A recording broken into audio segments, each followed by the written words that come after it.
So in this part of the video tutorial of Python, you will learn how to install Python in your local machine.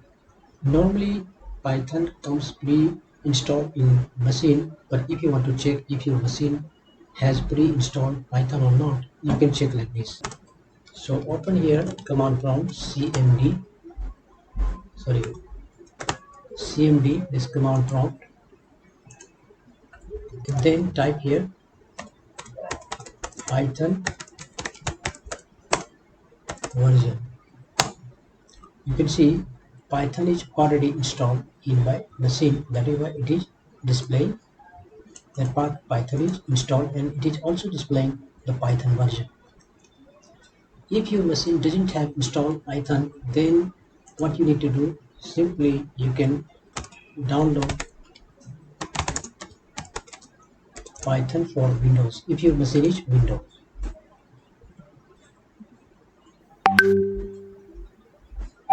Click on this and then you can see the downloading is started. Once downloaded, then you can just double click on this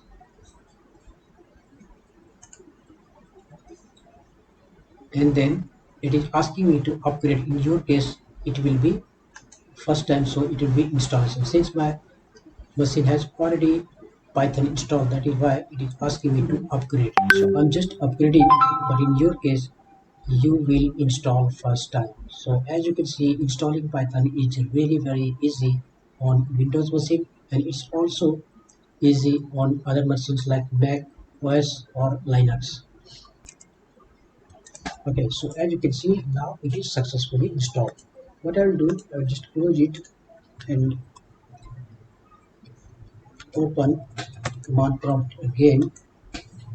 And if I write here Python hyphen version, then you can see now it is the latest version installed on your machine. So as you can see, installing Python is very easy on Windows machine, and it is equally easy to install on other platforms as well.